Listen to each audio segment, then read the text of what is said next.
Kinakabahan na naman yung mga paborito nating congressman. Ha? Kinakabahan sila dahil may paparating na naman na malakas na ulan.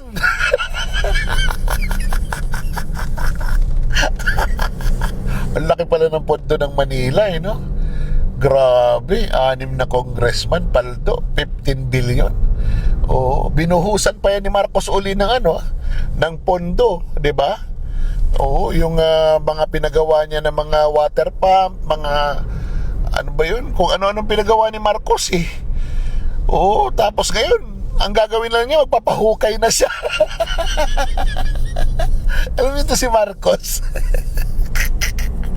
Nakakatawa. Noong una nagpagawa siya ng flood control, 5,500. Oh, hindi umubra kasi ninakaw yung pera eh. Oh, ngayon, magpapahukay na naman siya. Doon niya ibabaon yung pera.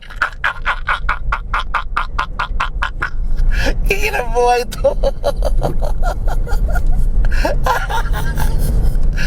Nagpagawa ng flood control, hindi umubra. Ngayon magpapahukay na. Ano na ba yan? Patapos na yung term mo, hayaan mo na yan. Ibigay mo na yan kay VP Sara kung anong gagawin dyan.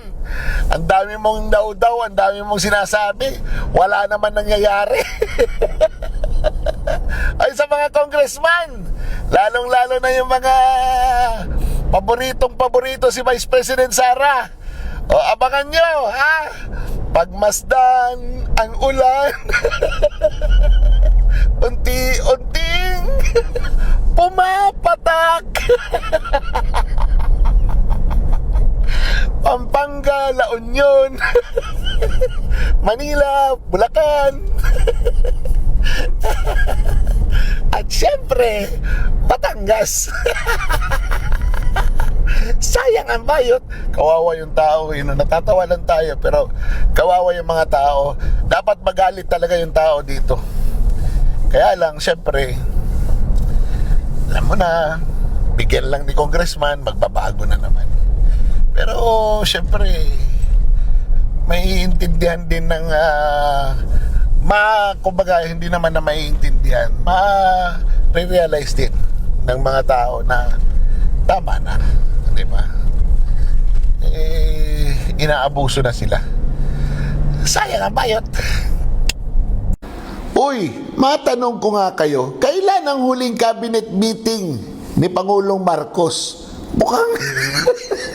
Mukhang walang cabinet meeting na nangyayari, no? Wala man lang pagpupulong sa Malacanang ang kanyang mga kabinete. Di ba?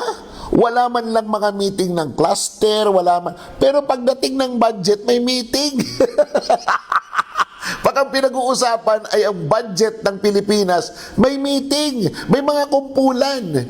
Pero pagdating sa mga programa ng gobyerno, anong gagawin sa nangyayaring krimen dito sa... Walang mga patawag, walang ganun. Di ba? Parang walang proteksyon na nakikita ang mga Pilipino sa nangyayari ngayon. Siga ang mga kriminal. Sila ang naghahari ngayon. Walang pili, walang pakundangan. Ang mga ordinaryong Pilipino, wala, vulnerable sa lahat ng bagay tungkol sa kanilang seguridad. Wala talaga. Pagdating naman sa baha, wala talagang kaproteksyon. Hanggang salita lang ang Pangulo. Ngayon maghuhukay na naman siya. Noon nag-flood control siya.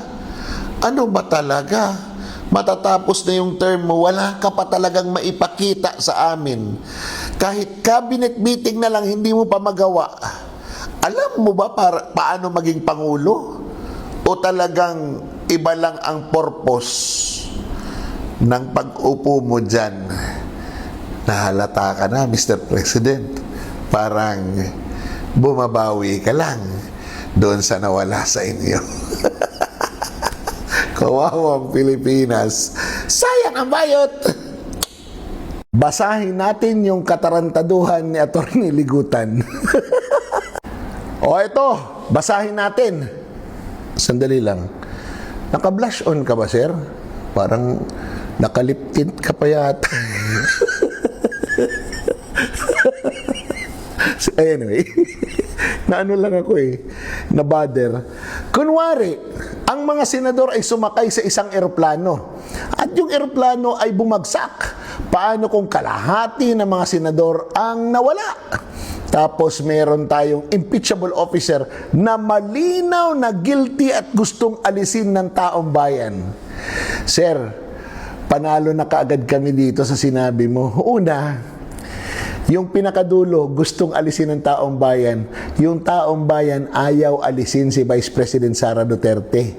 Gusto nila si Sara Duterte ang maging Pangulo. Mag-survey ka, sir. Ikaw mismo ang magtanong. Pangalawa, na malinaw na guilty. Hindi nga kayo makapag-present ng matinong ebidensya, sir Di ba? Kaya nga, sir, appeal to the emotion ka na Kaya nga sinasabi mo, magpi-people power pag hindi makonvict si Vice President Sara dahil wala naman talaga kayong ebidensya. At ito yung matindi sir, ito. Hindi mangyayari na isang eroplano lang ang sasakyan ng mga senador. Maniwala ka. At kung sakay ang mga senador sa isang eroplano, maniwala ka, hindi rin ito babagsak. Puro ka kasi kalokohan Agoy, Atty. Ligutan, naano ka na ba? Imbis kalipay, kasakit lalagad. Sayang ang bayot. Hoy, hindi ko sinasabing Kayo talaga